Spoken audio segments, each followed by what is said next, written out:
Quando pensamos no período medieval, muitas vezes imaginamos as pessoas não apenas vivendo na sujeira, mas felizes em fazê-lo. No entanto, os medievais lavavam, tomavam banho e limpavam os dentes mais do que esperaríamos, mesmo que não conseguissem alcançar os níveis de higiene que temos agora.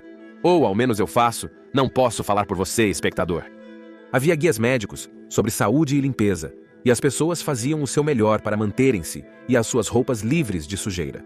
Vamos voltar no tempo e aprender sobre higiene na Idade Média, mesmo que tenhamos que sujar e logo limpar as mãos. Bem-vindo à loucura medieval.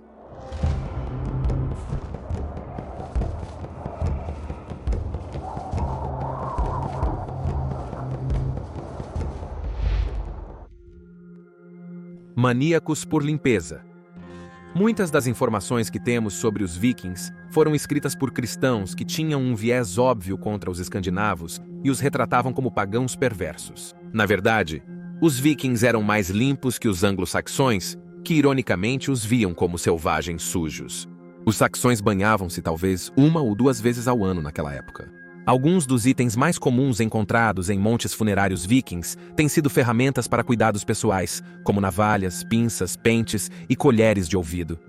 Conhecidos como cotonetes ou colheres de ouvido, geralmente feitos de madeira ou metal, costumavam ser transportados em correntes ao redor do pescoço. Eram utilizados para remover cera de ouvido ou limpar unhas. Espero que você esteja tomando notas. Os vikings também usavam sabão, que continha soda cáustica, para clarear seus cabelos e barbas. Não só auxiliava a tingir o cabelo de loiro, moda da época, como também prevenia piolhos. Os saxões parecem ter considerado os vikings maníacos por limpeza.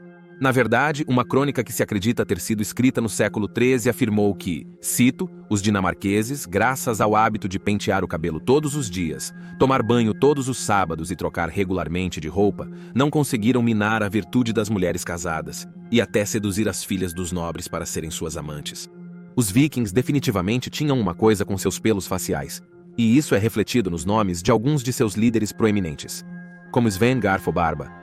Contudo, homens de outras culturas optavam por se barbear, o que era difícil, pois na Idade Média os espelhos eram pequenos e embaçados. As navalhas provavelmente eram uma lâmina longa e perigosa. Muitos iriam ao barbeiro cirurgião local, mas, se indisponível, precisariam de ajuda para se barbear, sem se machucar. Piolhos e pulgas também teriam sido um problema para todos, ricos ou pobres. Sabemos que a peste, que foi responsável por matar milhões em toda a Europa ao longo de 5 séculos, provavelmente foi espalhada por parasitas como pulgas e piolhos. Estavam por toda parte em cabelos, roupas e roupas de cama. A desinfestação era feita com pentes finos, parecidos com os usados atualmente para eliminar piolhos. Que desperdício! Provavelmente a primeira coisa que você notaria ao caminhar por uma cidade medieval europeia seria o mau cheiro. Uma cidade com uma população de 100 mil poderia produzir cerca de 5.000 quilogramas de lixo todos os dias. Pessoas não se aliviavam nas ruas, mas em cidades como Londres não existia um método higiênico para eliminar resíduos. Nas áreas sem banheiro comunitário, vasos de câmara eram comumente esvaziados nas ruas. Banheiros públicos que esvaziavam no rio Tâmisa foram construídos no século XII.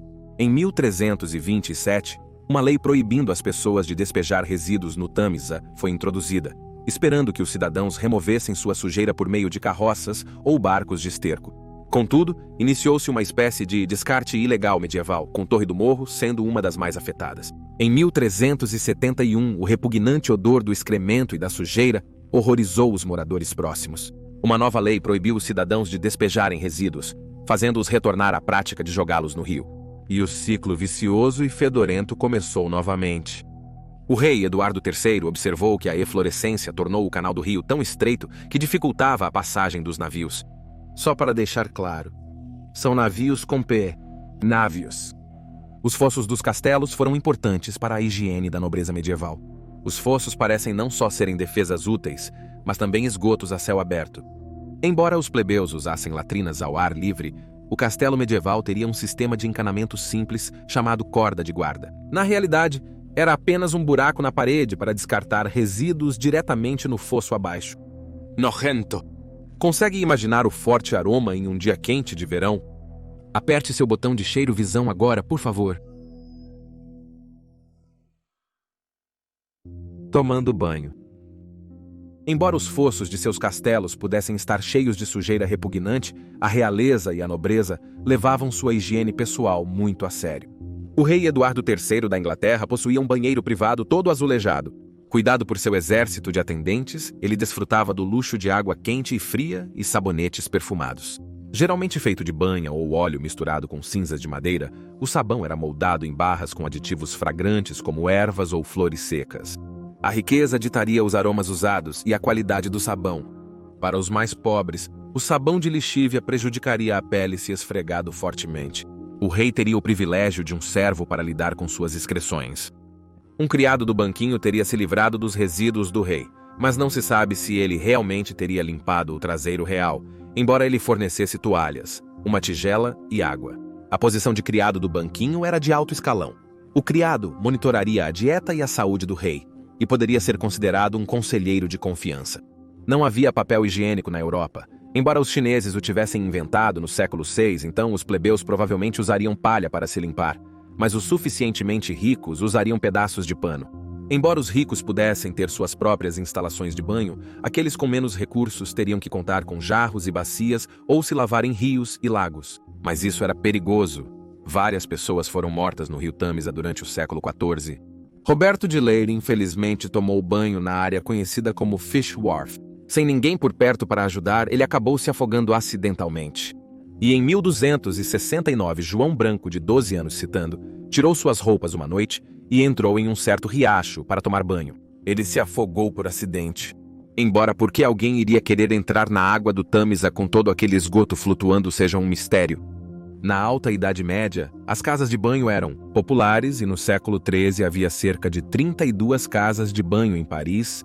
Os cruzados trouxeram a ideia do Oriente Médio. Os médicos lá entendiam a importância da higiene e limpeza muito melhor do que aqueles no Ocidente. Não havia banho misto. Homens e mulheres eram separados em dias distintos para banho, permitindo meninos de até 7 anos tomarem banho com suas mães. Na área de Southwark, em Londres, havia uma escolha de 18 banhos quentes, e até mesmo em cidades menores havia casas de banho, geralmente adjacentes à padaria, para que o calor dos fornos pudesse ajudar a aquecer a água. Mas o banho público não era bem visto pela Igreja Católica. Envolveu nudez, e muitas das casas de banho estavam ligadas à prostituição. O rei Henrique II declarou Southwark uma área de luz vermelha no século XII. Um viajante italiano ficou chocado ao ver homens e mulheres tomando banho juntos na Alemanha, usando apenas túnicas de linho finas. Alguns escolheram não tomar banho devido às suas crenças religiosas, preferindo priorizar o bem-estar da alma ao do corpo. Muitos associavam a lavagem à vaidade e imoralidade sexual. São Godric ficou conhecido por percorrer da Inglaterra a Jerusalém no século XII sem banhar-se ou trocar de roupa. Foi descoberto que Thomas à Becket, ao ser preparado para o enterro, usava uma camisa de cabelo infestada de piolhos e pulgas. Mais tarde, no século XIII, o bispo Thomas de Cantelupe de Hereford usava uma camisa de cabelo tão cheia de pulgas que seus servos podiam pegá-las a punhados. Uma santa medieval recusou-se a lavar o cabelo para infestá-lo de piolhos. Essas formas de autopunição eram vistas como um tipo de martírio.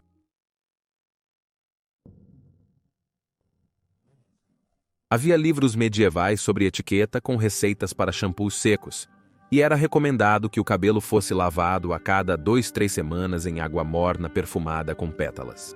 O Trotula Manual Medieval de Medicina Feminina sugere limpar o cabelo com uma combinação de claras de ovos, talos de vinha e cinzas. As mulheres enfrentavam dificuldades particulares ao lidar com a menstruação na Idade Média. Sem conhecimento da reprodução feminina, era considerado um castigo de Deus pelos pecados de Eva. Portanto, aliviar a dor de cólicas era proibido, pois dor e sofrimento eram parte do plano divino de Deus. Mulheres pobres usavam musgo para absorver o fluxo de sangue, enquanto outras usavam almofadas de algodão ou panos laváveis. Mulheres carregavam buquês de noz moscada para evitar odores indesejados. Havia um medo real do poder corrosivo do sangue menstrual. Dizia-se que danificava um pênis ao contato, matava colmeias e dava raiva a cães, entre outras coisas aterrorizantes.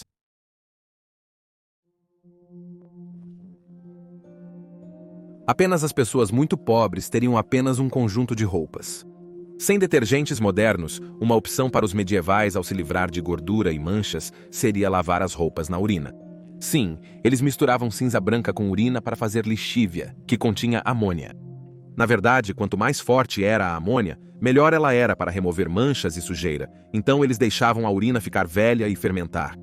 A roupa lavada em tinas era pisoteada ou batida com varas. Muitos adicionavam lavanda à água para enxaguar roupas e melhorar o cheiro. Sem tina, as roupas eram lavadas em rios, lagos ou riachos. No século XV, o prior de Coventry alegou que todos lavavam roupas no seu lago de peixes, matando-os. Em Londres existia um cais chamado Lavanda Brig, onde as mulheres pobres podiam lavar roupas, sendo seu acesso protegido pelas autoridades locais. Lavar roupas pode ser tão arriscado quanto banhar-se na era medieval. Em um grande hospital em Paris, as enfermeiras tinham que descer até o rio Sena para lavar roupas de cama e toalhas. No inverno era frio e a lama era traiçoeira, então elas tinham que ser acompanhadas por um guardião caso caíssem. No fim da Idade Média, o uso de roupas íntimas de linho era comum, facilitando a vida, pois eram trocadas mais frequentemente do que as roupas externas. Mesmo sem saber a relação entre falta de higiene e germes, parece que os medievais tentavam se manter limpos dentro das circunstâncias. Arriscar suas vidas para lavar roupas e se banhar em rios e lagos só mostra o quão importante era para os medievais se manterem livres de sujeira. Obrigado por ver este episódio de Loucura Medieval. Lave as mãos, escove os dentes e inscreva-se no canal para vídeos semanais. Saúde!